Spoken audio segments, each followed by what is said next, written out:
Berjumpa lagi dalam permenungan kita edisi Kamis 2 Februari 2023 pekan biasa keempat. Hari ini pesta Yesus dipersembahkan di Bait Allah. Bacaan-bacaan liturgi hari ini, bacaan yang pertama dari kitab Nubuat Maleakhi bab 3 ayat 1 sampai 4 dan bacaan Injil dari Injil Lukas bab 2 ayat 22 sampai 40. Kedua bacaan liturgi hari ini menggambarkan arti dari pesta hari ini. Pesta Yesus dipersembahkan di Bait Allah. Bacaan Injil hari ini menggambarkan hal itu. Orang tua Yesus, Yusuf dan Maria, setelah 40 hari kelahiran Yesus, sesuai dengan hukum Taurat, mereka mempersembahkan Yesus di Bait Allah. Karena hukum Taurat mengatakan setiap anak laki-laki sulung harus dipersembahkan kepada Allah. Dan Yusuf serta Maria melakukan hal itu. Pesta Yesus dipersembahkan di Bait Allah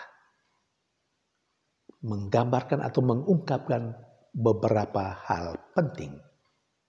Tetapi dari beberapa hal penting itu, yang paling penting, yang menjadi nomor wahid, nomor satu adalah pesta ini mengungkapkan kunjungan Allah. Allah yang hadir dalam diri Yesus Kristus. Kunjungan Allah kepada umatnya. Umatnya yang direpresentasikan oleh Simeon dan Hana. Seperti yang diceritakan atau ditegaskan dalam bacaan Injil hari ini. Umatnya yang menanti-nantikan Dia. Dan lebih jauh, pesta Yesus dipersembahkan di Kenisa tidak saja mengungkapkan kunjungannya kepada umatnya yang menanti-nantikan kehadirannya, tapi sekaligus dalam prosesnya, dalam hidupnya, Yesus akhirnya tinggal bersama dengan umatnya, tinggal di antara umatnya. Untuk apa? Dia tinggal di antara umatnya. Dia diibaratkan dengan apa yang ditegaskan oleh bacaan pertama hari ini dari kitab Nubuat Maleakhi. Yesus itu digambarkan sebagai api. Api yang memurnikan logam.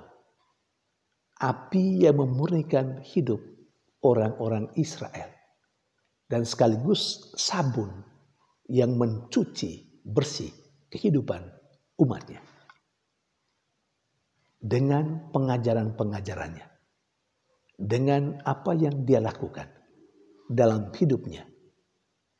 Ketika Yesus mulai melaksanakan misinya.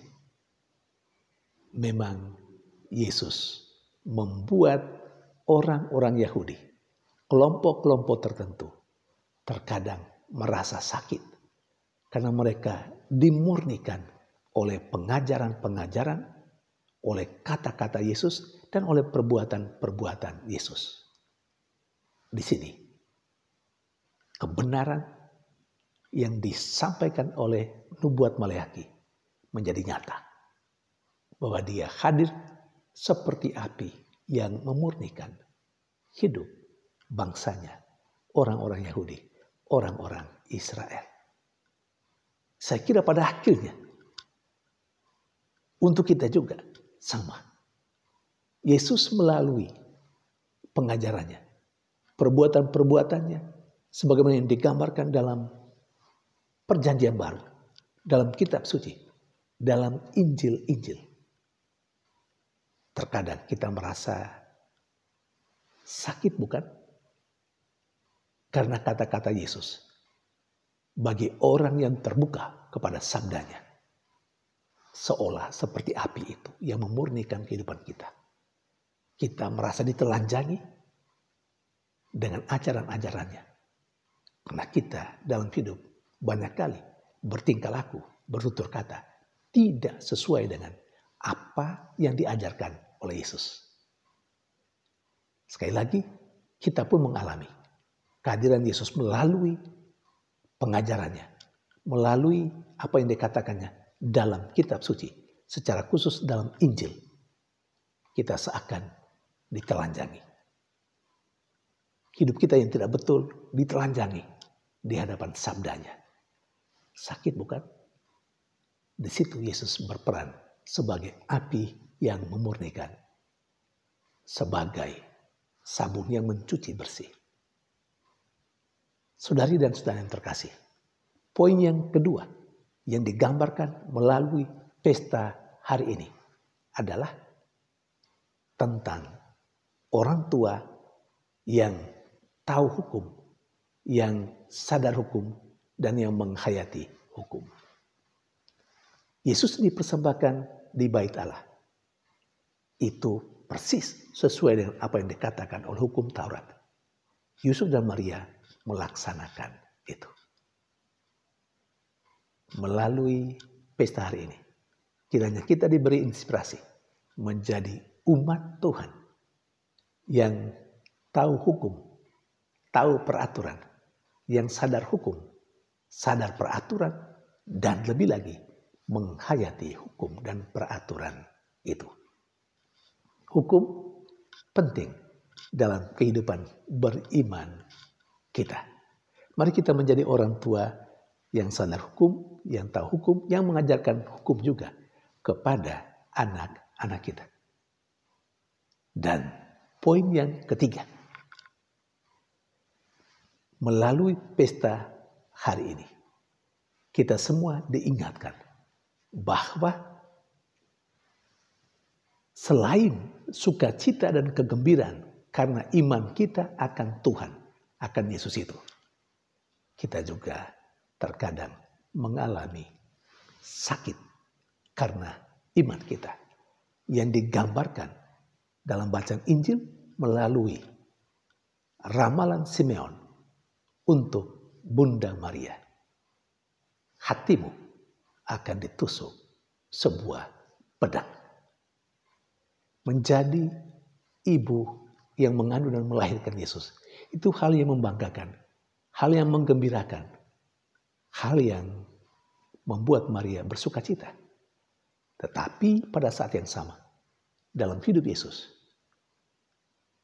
Maria juga mengalami sakit. Karena semua hal yang terjadi atas diri Yesus, putra yang ia kandung dan yang ia lahirkan. Demikian juga dengan kehidupan kita, kehidupan beriman kita. Kita bersuka cita, kita bergembira karena kita memiliki Tuhan. Tuhan yang nyata dalam diri Yesus Kristus. Tetapi jangan lupa, terkadang kita juga sakit bukan karena iman kita. Banyak orang di luar sana yang tidak percaya pada keilahian dan kealahan Tuhan kita. Banyak orang di luar sana yang melecehkan iman kita, bukan? Banyak orang di luar sana yang mempersoalkan terus-menerus iman kita, Tuhan kita. Lalu, apa kita perlu takut? Apa iman kita atau kita mesti ciut iman kita? Tidak perlu. Mengapa? Keilahian dan kealahan Tuhan yang kita imani itu tidak datang karena manusia. Keilahian dan kealahan Yesus itu tidak karena diakui atau diberi label oleh manusia, oleh saya dan Anda yang percaya kepadanya, atau oleh orang luar sana. Tidak. Keilahian dan kealahan Yesus, Tuhan kita itu datang dari Allah sendiri. Entah orang mempercaya dia Allah atau bukan, entah orang melecehkan keilahiannya dan kealahannya, itu tidak penting. Dan itu tidak mempengaruhi keilahian dan kealahan Yesus. Yesus tetap Allah yang menjadi manusia. Ini harus meneguhkan kita. Seperti apapun orang mengatakan di luar sana tentang Tuhan yang kita imani. Kita tetap yakin dan percaya dan tidak perlu menggadaikan iman kita. Tidak perlu malu karena iman kita. Tetapi kita harus menjadi makin kokoh dan tegar memberi kesaksian bahwa Yesus, Tuhan yang kita imani, sungguh-sungguh Allah dan sungguh-sungguh manusia. Tuhan memberkati.